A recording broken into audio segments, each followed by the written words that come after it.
क्या आप भी अपनी बालकनी और टेरेस गार्डन को एक नया लुक देना चाहती हैं? तो अपनाइए ये खास टिप्स। ये जब आप बना लेंगे ना तो आपका बालकनी और टेरेस गार्डन बहुत ही खूबसूरत होने वाला है। और ज्यादा वजन भी नहीं है, ऐसा नहीं कि बहुत हैवी वजन होता है। इसमें बहुत हल्की प्लांटर बनकर तैयार हो जाती है और प्लांटर में झोपड़ी बहुत ही खूबसूरत लगता है। हेलो फ्रेंड्स, मैं हूँ प्रियंकाज़ होम किचन गार्डन में आज आपका फिर से स्वागत है। आप हमारे चैनल पे नए हैं तो प्लीज मेरी वीडियो को लाइक करें, शेयर करें और चैनल को तो सब्सक्राइब कर ही लें। तो जो ये प्लांटर में हट बनाई हूँ ना, उसका लुक बहुत ही खूबसूरत लगता है और इसमें मैं 2 पेंगुइन भी बनाकर रख डाली हूँ, जिसका लुक और भी सुंदर लगता है।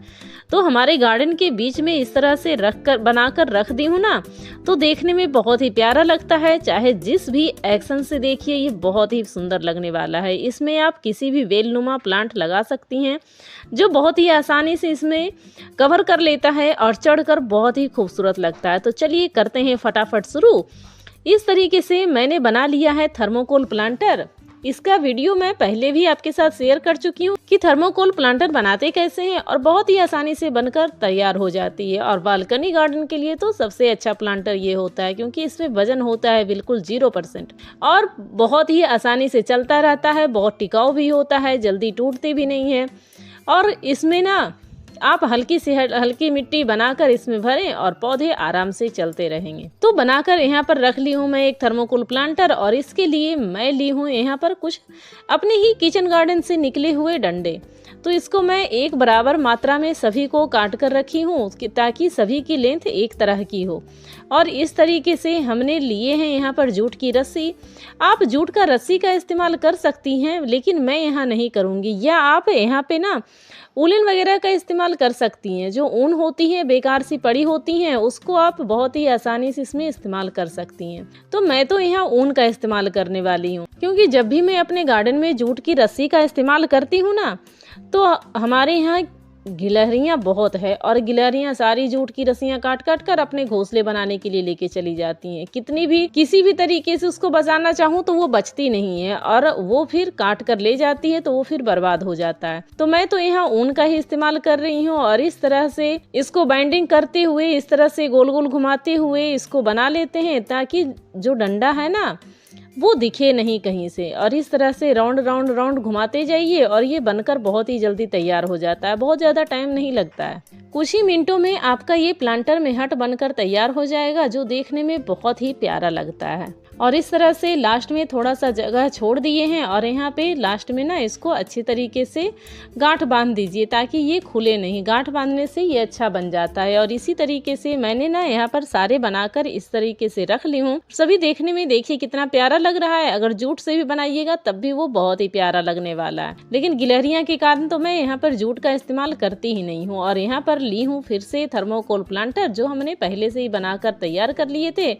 इसको आप कितने भी टुकड़े में रहे ना, आप उसको सेलो टेप से चिपका दीजिए, तो वो परफेक्ट प्लांटर बनकर तैयार हो जाता है। और इस तरह से एक कॉर्नर में रखी हूँ ये एक डंडा, और इसको ना तार से इस तरीके से बाइंड कर देती हूँ, ताकि ये डंडा हिले नहीं। ऐसे ही मिट्टी में जब हम रख देंगे ना, तो वो डंडा हिल जाता है। तो इस तरह से इसको कटिंग प्लेयर की सहायता से इसको अच्छी तरीके से बाइंड कर देती हूँ, ताकि ये डंडा हिले नहीं और अच्छी से तार की सहायता से ये बंधा रहे। तो इस तरीके से सभी कॉर्नर में आप फटाफट से बाइंड कर दीजिए, ज़्यादा टाइम नहीं लगता है। और बांधने के लिए पतले से पतले तार का उपयोग कीजिए, ताकि वो अच्छे से थर्मोकोल में अंदर चला भी जाए और आसानी से बंधा भी रहे। क्योंकि जब बहुत मोटी तार होगी ना, तो थर्मोकोल फटने या टूटने का डर होता है। तो इस तरह से चारों कॉर्नर में मैं बांध कर बना डाली हूँ, और ये खड़ा हो गया है इस तरीके से। देखिए चारों डंडे इस तरह से खड़े हो गए ना। सीधी सीधी डंडे लीजिएगा, ताकि वो देखने में बहुत ही खूबसूरत लगे। और एक छोटा सा डंडा ली हूँ, उसको भी मैं ऊपर से ऊन से ही बांध देती हूँ, ताकि पता न चले कि यहाँ से जॉइंट बना हुआ है। तो इसको इस तरह से बांध देती हूँ, इसमें गांठ लगा देती हूँ, ताकि ऊपर का भी डंडा आराम से इसमें बंधा रहे। और इस तरह से दूसरे कॉर्नर में भी बांध देती हूँ। तो मैं ना यहाँ 2-2 डंडे को मिलाकर बांध दी हूँ, चारों में मैं यहाँ पर गांठ नहीं लगाई हूँ। तो इस तरह से हमने बांध दिया है 2-2 डंडा को मिलाकर, ऊपर से एक डंडा रख देने से ना उसमें मजबूती आ जाती है और अच्छे से गांठ बना दीजिए तो वो हिलेगी भी नहीं। कितना भी कोशिश कर लीजिए वो हिलना नहीं है। और इस तरह से देखिए हमने बांध दिया है, ऊन से ही बांधे हैं ताकि इसकी गांठ दिखे नहीं। और यहाँ पर ले लिए हैं हमने छोटे छोटे होल वाली जाली, जो बहुत ही आसानी से मार्केट में मिल जाती है। और इस तरह से जाली लिए हैं और इसको हम यूज करेंगे इसी प्लांटर में। आप ज़्यादा मोटे होल वाला भी ले सकते हैं, जैसी आपकी मर्जी है वैसा आप ले सकते हैं। तो इसको हम ना इस तरह से ऊपर में रखेंगे ताकि ये आराम से झोपड़ी का लुक भी आ जाए और देखने में सुंदर भी लगे। तो जो साइड में बचा है ना उसको इस तरह से फोल्ड कर देते हैं ताकि ये नीचे से पूरे की पूरे झोपड़ी का लुक आ जाए। और बीच में उठा हुआ भी है और इस तरीके से साइड, इस दूसरे साइड भी इस तरीके से फोल्ड कर देते हैं, क्योंकि ये पतली जाली है ना बहुत ही आसानी से फोल्ड हो जाती है। और इस तरह से ये बनकर हो गया है तैयार। अब पतली सी तार लूंगी और इसको कॉर्नर कॉर्नर बांध दूंगी ताकि कितना भी आंधी तूफान आए या फिर बारिश हो ये हिले नहीं।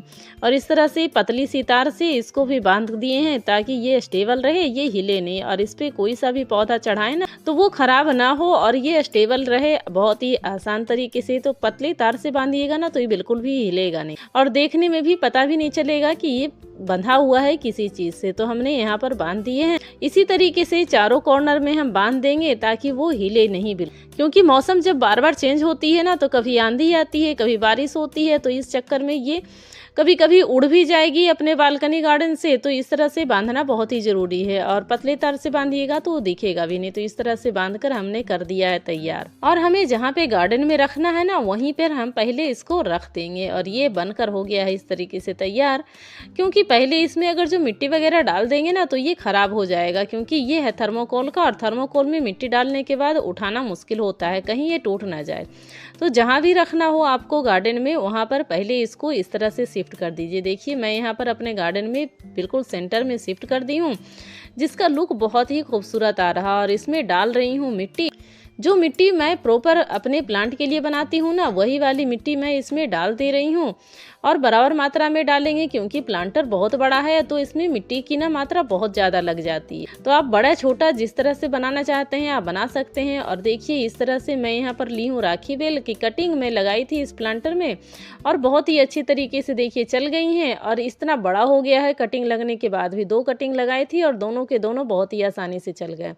तो इसमें लगा है साथ में वंडरिंग जू और इसको मैं इस साइड से हटा देती हूँ और दोनों बेल को इस तरह से मैं साइड कर ली हूँ ताकि दोनों को मैं उसमें लगा दूँ ना। तो क्योंकि प्लांटर भी बहुत बड़ा है और दोनों बेल नुमा प्लांट है तो ये चढ़ेगी भी अच्छे से और बहुत ही अच्छी तरीके से ये कवर कर लेगा अपने प्लांटर हट को और बहुत ही खूबसूरत लगेगा। तो इस तरह से थोड़ा सा गड्ढा किए हैं और इसको इसी तरीके से शिफ्ट कर देते हैं। इसका मिट्टी तोड़ते नहीं है क्योंकि अभी इसका सीजन नहीं है ना खिलने का। अभी इसमें करवाना है मुझे ग्रोथ, क्योंकि अभी इसका सीजन नहीं है फ्लावरिंग का ना। तो इस तरह से हमने ऊन से ही यहाँ पर बांध दी और ये ऊन का जो सपोर्ट लेके ना ये बेल नुमा प्लांट है तो बहुत ही आसानी से ऊपर चढ़ जाएगा। तो थोड़ा सा ऊपर भी बांध देते हैं और ये पौधे ना कटिंग से बहुत ही आसानी से लग जाते हैं, ज्यादा परेशानी भी नहीं होती। और जो दूसरा पौधा है इसको मैं दूसरे कॉर्नर में इस तरह से सेट की हूँ और इसको भी ऊन से ही बांध दी हूँ यहाँ पे। तो दोनों को दोनों कॉर्नर में मैं बांधकर इस तरह से रख दी हूँ और देखने में बहुत ही खूबसूरत लगेगा। जैसे जैसे ये पौधा ऊपर चढ़ेगा ना, बेल नुमा प्लांट है तो देखने में बहुत ही प्यारा लगेगा और बहुत ही खूबसूरत लगता है। इसके फूल ना राखी बेल के बहुत ही प्यारे होते हैं और ये बिल्कुल ऊपर तक चढ़ जाएगा और बहुत ही जल्दी कवर कर लेगा। अगले सीजन में